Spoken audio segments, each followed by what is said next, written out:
சித்தர்கள் அருளால உணவு முறையில் என்னென்ன மாற்றங்கள் செய்யணும், நம்ம உடல்லையே ஏதாவது நோய் நிலை இருந்தா அதற்கேற்ற உணவு முறைகள், சித்த மருந்து முறைகள் என்னன்றதை நிறைய பதிவுகளில் பார்த்துருக்கோம். இந்த பதிவில் புரோட்டீன் டயட், ஸோ புரோட்டீன் நம்ம உடலுக்கு எவ்வளவு என்னென்ன வேலைகள் நம்ம உடலில் செய்யுது, ரொம்ப ஈஸியாக. இப்போ புரோட்டீன் டயட் எடுத்துக்கோங்கன்னாவே ரொம்ப காஸ்ட்லியாக இருக்குங்க. வே ப்ரோட்டீன்னு ஒரு சைடு சொல்கிறாங்க, நட்ஸ் எல்லாம் சாப்பிடுங்கன்னு ஒரு பக்கம் சொல்கிறாங்க, ரெட் மீட் எடுத்தாதாங்க உங்களுக்கு ப்ரோட்டீன் கிடைக்கும்னு சொல்கிறாங்க. ஸோ இதெல்லாமே ரொம்ப காஸ்ட்லியாக இருக்கே, இதெல்லாம் நான் பயன்படுத்தலாமா? ஈஸியாக நமக்கு எங்கேயுமே கிடைக்கக்கூடிய நிறைய ப்ரோட்டீன். இப்போ ஹேர் ஃபால் ஆகுது, இதுக்கு ப்ரோட்டீனுக்கும் இதுக்கும் என்னங்க சம்மந்தம்? நம்ம ஹேர் ஃபாலுக்கு அயன் தான் இம்பார்ட்டன்ட், ஹீமோக்ளோபினை செக் பண்ணுங்கலாம் சொல்கிறாங்க, பாடி ஹீட் பார்த்துக்கோங்கன்னு சொல்கிறாங்க. இப்போ ப்ரோட்டீன் வர இந்த ப்ரோட்டீன் இன்டேக் எடுக்கிறது என்னென்னா 2 விஷயத்தில் எடுக்கலாம். எந்த அளவு ஒரு உணவில் ப்ரோட்டீன் இருக்கோ அதை நம்ம தேர்ந்தெடுத்து சாப்பிடணும். இப்போது சில உணவுகளில் எல்லாமே 100% ப்ரோட்டீன் இருக்கும் அப்படின்னு நம்ம சொல்ல முடியாது இல்லைங்களா?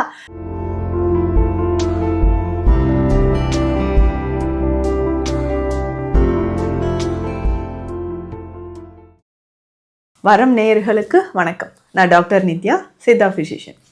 சித்தர்கள் அருளால் உணவு முறையில் என்னென்ன மாற்றங்கள் செய்யணும், நம்ம உடல்லையே ஏதாவது நோய் நிலை இருந்தால் அதற்கேற்ற உணவு முறைகள், சித்த மருந்து முறைகள் என்னன்றதை நிறைய பதிவுகளில் பார்த்துருக்கோம்.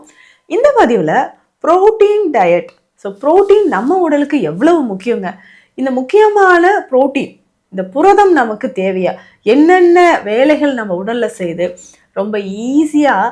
இப்போ ப்ரோட்டீன் டயட் எடுத்துக்கோங்கன்னாவே ரொம்ப காஸ்ட்லியாக இருக்குங்க. வே ப்ரோட்டீன்னு ஒரு சைடு சொல்கிறாங்க, நட்ஸ் எல்லாம் சாப்பிடுங்கன்னு ஒரு பக்கம் சொல்கிறாங்க, ரெட் மீட் எடுத்தாதாங்க உங்களுக்கு ப்ரோட்டீன் கிடைக்கும்னு சொல்கிறாங்க. ஸோ இதெல்லாமே ரொம்ப காஸ்ட்லியாக இருக்கே, இதெல்லாம் நான் பயன்படுத்தலாமா? ஈஸியாக நமக்கு எங்கேயுமே கிடைக்கக்கூடிய நிறைய ப்ரோட்டீன் உணவுகள் இருக்குது. ஸோ தொடர்ந்து அதெல்லாம் எப்படி எடுத்துக்கலாம், யார் யார் எவ்வளோ அளவு ப்ரோட்டீன் தேவைப்படுது அப்படின்றத இந்த பதிவில் பார்க்கலாம். நம்ம clinic Deekshalayam Siddha health care, Adambakkam and Tambaram. இப்போ பொதுவாகவே ப்ரோட்டீன் அப்படின்னு சொல்கிறது நம்ம உடலோட ஒவ்வொரு செல்லோட இயக்கத்திற்கும் ரொம்ப முக்கியங்க. ஹேர் க்ரோத்லேருந்து ஸ்கின் ஸ்ட்ரக்சர், ஸ்பெஷலாக பார்த்தோம்னா மசில் மாஸ், நம்மளுடைய மசில் நல்ல மாஸாக இருக்கணும். ஸோ ஜிம் போகிறவங்களாம் பார்த்திங்கன்னா நிறைய ப்ரோட்டீன் சாப்பிடுங்க, நிறைய ப்ரோட்டீன் சாப்பிடுங்க, இந்த வே ப்ரோட்டீன்லாம் எடுத்துக்கோங்க, இதை சாப்பிடுங்க, ஒரு நாளைக்கு இத்தனை முட்டைகள் எடுத்துக்கோங்க, இவ்வளோ சிக்கன் சாப்பிடுங்க, ரெட் மீட் இவ்வளோ சாப்பிடணும் அப்படின்லாம் சொல்கிறோம் இல்லைங்களா? அந்த ப்ரோட்டீன் தான் மசில்ஸோட பில்டப்க்கு ரொம்ப ரொம்ப முக்கியங்க. ஸோ அப்போ அந்த ப்ரோட்டீன் நம்ம உடலுக்கு வளர்ச்சி மாற்றத்துக்கும் சரி, இம்யூனிட்டிக்கும் சரி, டைஜஷனுக்கு, ஸோ ஒவ்வொரு விஷயத்துக்குமே protein it's very very important. அப்படி பார்க்கும்போது ஒவ்வொரு மனிதரும் சராசரியாக எவ்வளவு ப்ரோட்டீன் தான் எடுக்கணும்? ஸோ பிஎம்ஐ செக் பண்ணி பார்க்கணும், வெயிட் பார்த்துக்கோங்க. உங்கள் வெயிட்டுக்கு ஏற்ற 1 கிராம், 60 கிலோ இருக்கீங்கன்னா 60 கிராம் ப்ரோட்டீன் ஒரு நாளைக்கு உங்களுக்கு தேவைப்படும்.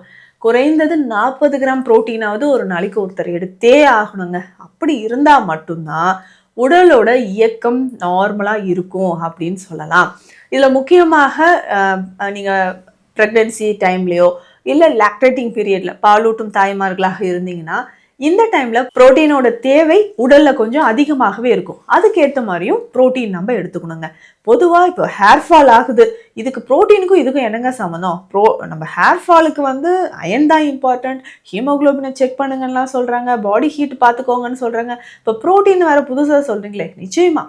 ஸோ நம்மளுடைய ஹேர் கெரட்டின், ஸோ இதனால் ஆக்கப்பட்டதான். முக்கியமாக ஹேர் டேமேஜ்லாம் நிறைய பேருக்கு இருக்கும், ரொம்ப ட்ரையாக இருக்கும் உங்கள் ஹேர், கையை தொட்டாலே ஏதோ வரன்னு நாரை தொடுற மாதிரி இருக்கும். அப்படின்னா கெரட்டின் உங்களுக்கு அப்படி it's a type of protein. Keratin உங்களுக்கு குறைவாக இருக்கும்பொழுது தலைமுடி ரொம்ப வறண்டு போயோ அந்த மாதிரி நமக்கு இருக்கலாம், நிறமே மாறுபாடு ஏற்பட்டு. அப்போ இதற்கு எல்லாமே நமக்கு ப்ரோட்டீன் ரொம்ப ரொம்ப இம்பார்ட்டன்ட் இல்லையா? அப்போ எடுக்கக்கூடிய ப்ரோட்டீன் ஈஸியாக நமக்கு அப்சார்ப்ஷன் ஆகணும், நம்ம உடல் தேவைகளை பூர்த்தி செய்கிற மாதிரி இருக்கணும். இல்லை ஏற்கனவே உங்களுக்கு சுகரோ பிபியோ இருந்தால் அதை மெயின்டைன் பண்ணுற மாதிரி, ஸோ சுகர் லெவல் இன்க்ரீஸ் ஆகாத மாதிரியான உணவுகளாக நம்ம எடுத்துக்கணும். பொதுவாகவே பார்த்தீங்கன்னா ஒரு சிலர் ஒரு 40 வயதுங்க, இப்போலாம் 35 வயதுல இந்த சிம்டம்ஸ் எல்லாம் உங்களுக்கு தெரிய ஆரம்பிக்கும். என்னன்னு சொல்லிட்டுங்களா? கொஞ்சம் தூரம் நடந்தாலே மூச்சு வாங்குது, ஏதாவது வேலை செஞ்சால் ரொம்ப டயர்டாக ஃபீல் பண்ணுறேன், மசில்ஸ் தசைகள் எல்லாமே எனக்கு வலிக்குது, மசில் கிராம்ஸ் ஏற்படுது, ரொம்ப டயர்டு, மாடிப்பறி ஏறினாவே மூச்சு வாங்குதுங்க, அப்படியெல்லாம் நிறைய பேர் சொல்கிறீங்க இல்லையா? ஸோ இதற்கு எல்லாமே ப்ரோட்டீன் நம்ம உடலில் தேவையான அளவு இல்லாதது தான். ப்ரோட்டீன் டிஃபிஷியன்சி தான் ஒரு முக்கியமான காரணம். ப்ரோட்டீன் என்ன பண்ணுது? நம்ம உடலில் லிவராக இருக்கட்டும், ஸ்ப்ளீனாக இருக்கட்டும், பேன்க்ரியாஸ், கட் ஹெல்த்துக்கு, டைஜஷனுக்கு, எல்லாத்துக்குமே ஹார்ட் பீட்டுக்கு ரொம்ப ரொம்ப இம்பார்ட்டன்ட். முக்கியமாக நம்மளுடைய ஆக்ஷன். ஸோ டெய்லி நம்ம வந்து ஒரு ஆக்ஷன் பண்ணிக்கிட்டே இருக்கோம் இல்லைங்களா? ஓடுறோம், ஓடி வரோம், ஒர்க் பண்ணுறோம். ஸோ இது எல்லாத்துக்குமே மசிலோட coordination very very important. So அப்போ மசிலோட கோஆர்டினேஷன் நார்மலாக இருக்கிறதுக்கும் மசில் நல்லா ஸ்ட்ராங்காக இருக்கிறதுக்கும் ப்ரோட்டீன் இம்பார்ட்டன்ட். ஒருவேளை இந்த ப்ரோட்டீன் இல்லைன்னா இது வந்து நிறைய அமினோ ஆசிட் சேர்ந்து தான் இதை உருவாக்குது. அதில் முக்கியமாக 9 வகையான அமினோ ஆசிட்ஸ். இது ரொம்ப ரொம்ப முக்கியம். அது நம்ம டயட் மூலயமா தான் உள்ளே கொடுக்கணும். அது ரொம்ப நமக்கு வந்து டிஃபிஷியன்சி ஆகிடுச்சுன்னா கண்டிப்பாக இந்த மாதிரி பிரச்சனை மசில்ஸ் ரொம்ப வீக் ஆகிடும், மசில்ஸ் பிரேக் டவுன் ஆகிறதுக்கும் சான்சஸ் இருக்குது. அப்போது ஈஸியாக நம்மளுடைய ப்ரோட்டீன் எதுலலாம் இருக்குது, எதுலலாம் நம்ம வந்து நிறைய ப்ரோட்டீன் இன்டேக் நம்ம எடுத்தால் இந்த குறைபாடை சரி செய்யலாம், உடல் ஆரோக்கியமாக இருக்கும். ஸோ காலையிலே நீங்கள் வந்து ப்ரோட்டீன் ரிச் சோர்ஸ் அது வந்து என்னென்னலாம் இருக்கோ அதை நீங்கள் காலையிலே நல்லா எடுத்துக்கோங்க. ஸோ ஒரு சிலர் வந்து என்ன பண்ணுறீங்கன்னா, நம்ம நைட்டில் நிறைய ப்ரோட்டீன் சாப்பிட்லாமா? அப்படி வேண்டாம். நீங்கள் காலையில் ப்ரோட்டீன் எடுத்தால் தான் எனர்ஜியாக கன்வெர்ட் ஆகி நம்மளால் நல்லா ஃபாஸ்ட்டாக ஒர்க் அவுட் பண்ண முடியும். அப்போ ஒரு நாள் முழுவதும் வேலை செய்வதற்கான புரதம் உங்களுக்கு காலை உணவுலேயே நீங்கள் எடுத்துக்கிட்டிங்கன்னா ஈஸியாக நமக்கு வந்து டைஜஷன் ஆகும். இடையில சாப்பிட்ணும் அப்படின்ற ஒரு விஷயமோ இல்லைங்க பிரேக் டைமில் ஒரு சமோசா சாப்பிட்றேன், ஒரு வடை பஜ்ஜி சாப்பிட்றேன் அப்படின்ற ஒரு தாட்டோ உங்களுக்கு வராது. அப்போ காலையில் எந்தெந்த உணவுகள் எடுக்கலாம்? ஃபஸ்ட்டில் ப்ரோட்டீன் நிறைஞ்சு இருக்கணும். ஸோ இந்த ப்ரோட்டீன் இன்டேக் எடுக்கிறது என்னென்னா 2 விஷயத்தில் எடுக்கலாம். எந்த அளவு ஒரு உணவில் ப்ரோட்டீன் இருக்கோ அதை வந்து நம்ம தேர்ந்தெடுத்து சாப்பிடணும். இப்போது சில உணவுகளில் எல்லாமே 100% ப்ரோட்டீன் இருக்கும் அப்படின்னு நம்ம சொல்ல முடியாது இல்லைங்களா? அப்போது பேசிக்காக பார்த்தோம்னா இந்த சீரியஸ் பருப்பு வகைகள், இந்த பருப்பு வகைகளில் தொடர்ந்து நம்ம வந்து சில வகையான பருப்பு வகையில் எடுக்கும்பொழுது இந்த ப்ரோட்டீன் டிஃபிஷியன்சி நமக்கு நல்லாவே குறைய ஆரம்பிச்சிருங்க. அப்போ காலையில் எடுக்கக்கூடிய அந்த ப்ரோட்டீன் என்னென்ன எடுக்கணும் அப்படின்னா இந்த பயிறு வகைகள். ஸோ கொண்டை கடலை ரொம்ப முக்கியம். சோயா ஜங்க்ஸ், இந்த சோயா ஜங்க்ஸ் அப்படின்னு சொல்கிறதுலையும் நிறைய ப்ரோட்டீன் இருக்குது. அதே மாதிரி சோயா மில்க் இது எல்லாமே நம்ம எடுக்கலாம். அதே மாதிரி முளைக்கட்டிய பயிறு வகைகள் தவறாமல் இதை சாப்பிட்டுக்கோங்க. இந்த ஸ்ப்ரவுட்ஸில் பார்த்திங்கன்னா அதிகமான ப்ரோட்டீன் நமக்கு நிறைஞ்சு இருக்குது. யார் யாருக்கெல்லாம் தலைமுடி சார்ந்த பிரச்சனையோ, மசில்ஸில் வந்து நமக்கு ப்ராப்ளம் இருக்கோ அவங்க எல்லாருக்குமே, இல்லை செல் டேமேஜ் இருக்கிறவங்களுக்கு எல்லாருக்குமே வந்து பார்த்தோம்னா இதில் அதிகமான ப்ரோட்டீன் இருக்குது.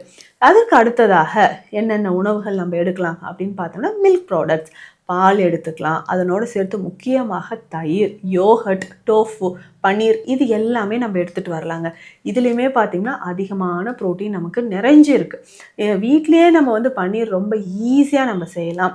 ஸோ வீட்டில் ஹோம்மேட் பன்னீர் நம்ம வந்து செய்யும்போதும் அதுலேயும் நமக்கு வந்து ப்ரோட்டீன் நிறையவே கிடைக்க ஆரம்பிக்கும். ஸோ நிறைய பேருக்கு ரொம்ப டல்லாக இருக்கேன், வீக்காக இருக்கேன் அப்படின்னு சொன்னிங்கன்னா இந்த மாதிரி நம்ம எடுத்துக்கலாம். ஸோ அடுத்தது நம்ம என்ன எடுத்துக்கலாம், ப்ரோட்டீன் எதுலங்க நிறைஞ்சிருக்கு அப்படின்னு பார்த்தீங்கன்னா ஸோ ரெட் மீட் அப்படின்னு சொல்கிற ஒரு விஷயத்துக்குள்ளே நம்ம வரலாம். ஸோ இந்த ரெட் மீட் அப்படின்னு சொல்கிறது நான் அதிகமாகலாம் சாப்பிட மாட்டேங்க, வீக்லி ஒன்ஸ் பரவாயில்ல. ஸோ அந்த வீக்லி ஒன்ஸ் நீங்கள் குறைவாக ஒரு 50 கிராமோ இல்லை 100லேருந்து 200 கிராம் அளவுக்கோ நீங்கள் எடுத்துக்கலாம் வாரம் ஒரு முறை. ஸோ அந்த மாதிரி நார்மலாக நம்ம வந்து இருக்கக்கூடியவங்களுக்கு இது போதுமானது. ஆனால் நான் வந்து ஜிம்முக்கு போகிறேன், ஒர்க் அவுட் பண்ணுறேன் அப்படின்னா ஒவ்வொருத்தருக்குமே அந்த உடல் வாக பொறுத்து அதனுடைய நீட் வந்து மாறும். அதுக்கேற்ற மாதிரி நம்ம எடுத்துக்கலாம். இல்லை டாக்டர் நான் வந்து பியூர் வெஜிடேரியன், ரெட் மீட்லாம் எடுக்க முடியாது, அப்போ நான் ப்ரோட்டீன் சோர்ஸ் வேறு எதுலேருந்து எடுக்கலாம்? நம்ம முன்னாடி சொன்னோம் இல்லைங்களா, சோயா ரொம்ப முக்கியமானது, ராஜ்மா, ஸோ இதுவுமே கிட்னி பீன்ஸ்ன்னு சொல்கிறோம் இல்லைங்களா, இதுலேயுமே அதிகமான ப்ரோட்டீன் நிறைஞ்சிருக்கு. அதற்கு அடுத்ததாக நம்மளுடைய வேர்க்கடலை, இதுலேயுமே நிறைஞ்சிருக்குங்க ப்ரோட்டீன். ஸோ பொதுவாக நம்ம வந்து ப்ரோட்டீன் எடுத்துக்கோங்கன்னா நிறைய வந்து நட்ஸில் நம்ம இந்த நட்ஸ் சாப்பிட்லாமா, எக்ஸ்பென்சிவாக இருக்கே, பரவாயில்ல ப்ரோட்டீன் வேணும் அப்படின்னு நம்ம தேடி போவோம். நிலக்கடலைக்கு அதிகமான ப்ரோட்டீன் நிறைஞ்சு இருக்குது, அதை வந்து நம்ம எடுத்துக்கலாம். அதுக்கப்புறமாக வேறு என்னென்னங்க சாப்பிட்லான்னா எக், முட்டை வகைகள். ஸோ இந்த முட்டையிலையுமே அதிகமான ப்ரோட்டீன் இருக்குது. நார்மலாக பார்த்தீங்கன்னா குழந்தைகளுக்கெல்லாம் டெய்லி ஒரு எக் நீங்கள் கொடுத்துட்டு வரலாம். நீங்கள் அடல்ட்ஸாக இருக்கீங்க அப்படின்னு சொல்லும்போது ஒரு நாளைக்கு 2 முட்டைகள் எடுத்துக்கலாம். இதுலையுமே நிறைய பேர் கேட்குறது என்னென்னா எக் ஒயிட் மட்டும் நான் சாப்பிட்றேன், எல்லோ வந்து நான் அவாய்ட் பண்ணிடுறேன் அப்படின்னு நீங்கள் சொன்னீங்கன்னா எல்லோவோட சேர்த்து 2 முட்டைகள் நீங்கள் எடுத்தீங்கன்னா ப்ரோட்டீன் இதில் நிறைஞ்சிருக்கும். ஏன்னா கொழுப்பு இதில் அதிகமாக இருக்குது எல்லோவில் அப்படின்னு நீங்கள் சொல்கிறீங்க. முட்டையோட மஞ்சள் கருளையும் ப்ரோட்டீன் நிறைஞ்சிருக்கு. அதில் இருக்கக்கூடிய கொழுப்பு சத்துக்கள் அப்படின்னு சொல்கிறது நீங்கள் மற்ற உணவுகளில் கோட்டை விட்டுறோம் இல்லைங்களா. ஸோ நிறைய ஆயில் யூஸ் பண்ணுறது, அதுக்கப்புறம் ஜங்க் ஃபுட்ஸ் நிறைய சாப்பிட்றது, இதில் வந்து நம்ம இதை அவாய்ட் பண்ணிவிட்டு நீங்கள் எக்கோட சேர்த்து எடுத்துக்கலாம். ஸோ அதுலேயுமே தேவையான அளவுக்கு நமக்கு ப்ரோட்டீன் இருக்குது. உடலோட இயக்கத்திற்கு ப்ரோட்டீன் ரொம்ப இம்பார்ட்டண்ட். ஸோ எளிமையான முறையில் எப்படி எடுக்கலாம், யார் யார் எவ்வளவு சாப்பிட வேண்டும் அப்படின்றத இந்த பதிவில் பார்த்தோம். ஸோ உங்களுக்கு ரொம்ப யூஸ்ஃபுல்லாக இருக்கும்னு நினைக்கிறேன். சித்த மருத்துவம் தொடர்பான மருத்துவ ஆலோசனைகளுக்கு ஸ்க்ரீனில் இருக்கிற நம்பருக்கு காண்டாக்ட் பண்ணுங்கள். நன்றி.